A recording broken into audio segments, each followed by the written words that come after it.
ఇక్కడిది నాకు అనిపించేది ఏంటంటే నిన్న మన ఢిల్లీలో కూడా పోయి అక్కడిక్కడ అందరినీ కలిసి వచ్చిన తర్వాత అనిపిస్తూ ఉంది ఫ్రస్ట్రేషన్ పీక్ పోయింది రేవంత్ రెడ్డికి. మొక్కే కదా పీకేస్తా అంటూ నాకు ఇంద్ర సినిమా డైలాగ్ వచ్చిందండి.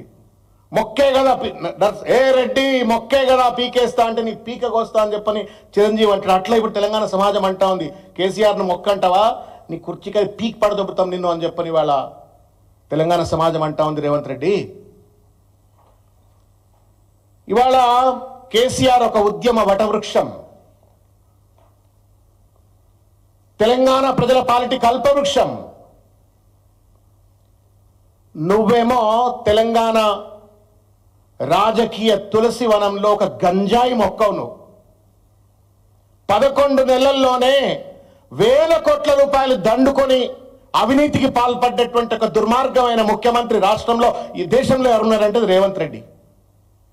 విచ్చలవిడి బూతులు మాట్లాడుతూ ప్రజల యొక్క అటెన్షన్ డైవర్ట్ చేస్తూ కేసీఆర్ గారిని తులనాడుతూ కుటుంబాన్ని తులనాడుతూ సందెట్ల సడేమియా లెక్క మళ్ళీ దోచుక తింటున్నటువంటి ఒక దోపిడి దొంగవును ఇవాళ నువ్వు వచ్చి ఇష్టం వచ్చినట్టు మాట్లాడే ప్రయత్నం చేస్తా ఉన్నావు. న్యాయమా ఇది? ఆ పక్కన ఉన్నటువంటి ఒక చదువుకున్న మంత్రులు ఉన్నారు, మరి వాళ్ళకెందుకు బుద్ధి లేదో నాకు అర్థం కావట్లా. కాంగ్రెస్ కల్చర్ ఇది కాదండి. ఇంత పెద్ద మనిషి ఉన్నారు ఇక్కడ, 50-60 ఏళ్ళు కాంగ్రెస్ పార్టీలో పనిచేసినారు, పిసిసి అధ్యక్షులుగా పనిచేసినారు. Is the the culture of the Congress party? Certainly not. This is not the culture of any political party. నేను ఆంధ్ర అసెంబ్లీలో చూస్తుంటే ఆయన ఎవరో నాని ఇంకెవరో వాళ్ళు వీళ్ళు మాట్లాడుకుంటుంటే చూస్తుంటే గా కల్చర్ పట్టుకొస్తుందండి రేవంత్ రెడ్డి తెలంగాణకు. పాలెగాళ్ల కల్చరు, ఫ్యాక్షన్ కల్చరు. దమ్ముంటే అభివృద్ధిలో పోటీ పడు.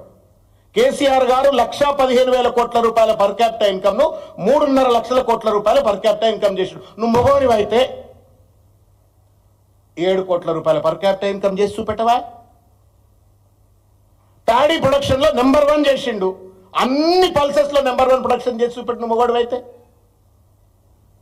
ఆర్థికంగా నువ్వు రాష్ట్రాన్ని అభివృద్ధి చేయమంటే మొత్తం రాష్ట్రాన్ని దివాలా తీసి ఇంతమంది సార్ చెప్పినట్టుగా రెవెన్యూ డెఫిసిట్ ఇవ్వాలా. అది నువ్వు దాని సమాధానం చెప్పే ధైర్యం లేదు, పటేల్గిరి లేదు నీకు. You have no capacity to regulate the revenue deficit, but you have the audacity to abuse KCR. ఇది ఎక్కడ అన్యాయం? ఇది కేసీఆర్ రా అసెంబ్లీకి రా అంటున్నావు, ఇద్దరు వస్తేనే ఆగమాగం అవుతున్నావు. కేసీఆర్ వస్తే అంటావు బొక్కబోర పడి చస్తావు నువ్వు. హరీష్ గారు కేటీఆర్ గారు అడుగుతున్న ప్రశ్నలకే నువ్వు సమాధానం చెప్పట్లేవు. కేసీఆర్ రా రా రా అంటున్నావు. ఏందది? వచ్చిన వాళ్ళు అడిగిన ప్రశ్నలకు సమాధానం చెప్పడట, రానటువంటి కేసీఆర్ గారు రా రా అని చెప్పని మాట్లాడుతున్నావు. అర్థం ఉందా రేవంత్ రెడ్డి నీకేమన్నా? ఇవాళ ఫ్రస్ట్రేషన్లో ఉన్నాడు. నేను చెప్తా ఉన్నా ఒక విషయం, మహారాష్ట్ర ఎన్నికల ఫలితాలు వచ్చిన తర్వాత రేవంత్ రెడ్డి కుర్చీ ఊడిపోబోతా ఉంది. ఇది తథ్యం. రేవంత్ రెడ్డిని పీక్ పడైపోతా ఉన్నారు. Because he's working against the interest of the people. He's working against the very fundamental principles of the Rahul Gandhi by promoting Adani లాంటి వాళ్ళని ప్రమోట్ చేసి రాహుల్ గాంధీ సిద్ధాంతాలకు వ్యతిరేకంగా పనిచేస్తా ఉన్నాడు. పేద ప్రజలకు అణగదొక్కుతూ వాళ్ళ జీవితాలు చిత్రం చేస్తూ వాళ్ళ ఇండ్లను నాశనం చేస్తూ ఇవాళ కూల్చివేతలకు కురిపడుతూ ఒక బుల్డోజర్ పాలసీ చలాయిస్తున్న రేవంత్ రెడ్డి కుర్చీ ప్రమాదంలో ఉంది. అందుకే ఫ్రస్ట్రేషన్తో ఇవాళ రేవంత్ రెడ్డి మాట్లాడుతూ ఉన్నాడు. ఫ్రస్ట్రేషన్ స్టార్ రేవంత్ రెడ్డి, పరేషాన్ రెడ్డి రేవంత్ రెడ్డి. ఈ పరేషాన్ తోటి ఫ్రస్ట్రేషన్ తోటి ఇవాళ తట్టుకోలేక ఇవాళ కేసీఆర్ గారి పైన ఇష్టం వచ్చినట్టు మాట్లాడుతూ ఉన్నాడు. కేసీఆర్ గారు కాలు గోటికి పనికిరావు రేవంత్ రెడ్డి. నువ్వు ఏ సబ్జెక్టులన్నా తీసుకోను, పరిపాలనలన్నా తీసుకో, ఉద్యమాలన్నా తీసుకో, విఘ్నతలన్నా తీసుకో. నీకు నా విజ్డము లేదు, నా విఘ్నత లేదు. Neither you have wisdom nor you have vision. Neither you have character nor you have commitment. ఏమి లేదు. నువ్వు కేసీఆర్ తో రా రా అని చెప్పని, నువ్వు కేసీఆర్ సమానం అని చెప్పని, పిల్లగాడు తెలంగాణ ఉద్యమంలో పనిచేసిన చిన్న పిల్లలు, టీఆర్ఎస్పీ పిల్లలు ఎవరన్నా, ఉస్మానియా పిల్లలు ఉంటే వాళ్ళతో కూడా నువ్వు పోటీకి పనికిరావు. You have no understanding, you have no competency. Competency ఉన్నాడు ఎవడన్నా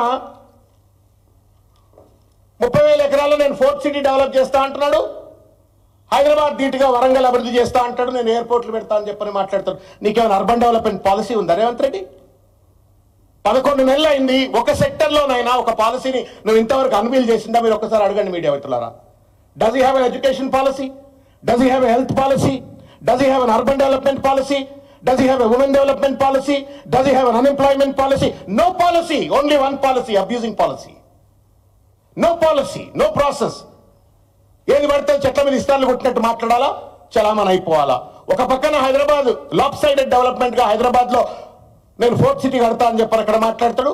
వరంగల్ వదిలిపెట్టిండు, కరీంనగర్ వదిలిపెట్టిండు, నిజామాబాద్ వదిలిపెట్టిండు, నల్గొండ వదిలిపెట్టిండు, మహబూబ్నగర్ వదిలిపెట్టిండు, ఖమ్మం వదిలిపెట్టిండు. మహబూబ్నగర్ వరంగల్ పోయినా కాబట్టి అక్కడ నేను డెవలప్ చేస్తా అని చెప్పని ఇష్టం వచ్చినట్టు మాట్లాడే ప్రయత్నం చేస్తా ఉన్నాడు. ఒక అర్బన్ డెవలప్మెంట్ పాలసీ లేదు, ఏం లేదు. ఇవాళ దమ్ముంటే రేవంత్ రెడ్డికి ఇంత పెద్ద కేసీఆర్ గారు చాలా సార్లు ఈ సవాల్ స్వీకరించారు. అయాల పిసిసి అధ్యక్షుడు సత్యనారాయణ గారు కావచ్చు, లేకపోతే అనేక సందర్భాల్లో తెలంగాణ ఉద్యమాన్ని కాపాడుకోవడం కోసం పదవులు అక్కడ పక్కన పడేసి ఎన్నికలకు పోయి మళ్ళా తెలంగాణ ఉద్యమాన్ని బతికిచ్చిండు. తెలంగాణ వాదానికి దమ్మున్నది, ధైర్యం ఉంది అని చెప్పని కేసీఆర్ గారు చూపెట్టిండ్రు. నీకు దమ్ముంటే Revanth Reddy we're challenging you today, you resign. నువ్వు కొడంగల్ రిజైన్ చేసి మళ్ళీ గెలువు బిడ్డానని చెప్తా. నీ లగచర్ల బాధితులు జాలి వాళ్ళ లగాయించి కొడతారు నిన్ను. వాళ్ళ రగచర్ల బాధితులు ఇవాళ అక్కడ ఉన్న ఆడవాళ్ళు చాలు. నీకు దమ్ముంటేనే రిజైన్ చేయి. వాళ్ళ కొడంగల్ మళ్ళీ ఎన్నికలు పెట్టి నిజంగానే నువ్వు 11 ఏళ్ల పాలన మీద రెఫరెండం అని చెప్పని రిజైన్ చేయి. దమ్ముంటే డిపాజిట్లు రావు ఎవరికి వాళ్ళు పోటీ చేస్తే కాంగ్రెస్ పార్టీలో. బాధ కలుగుతా ఉంది. ఇది చూడండి, ఇక కేసీఆర్ కాస్ట్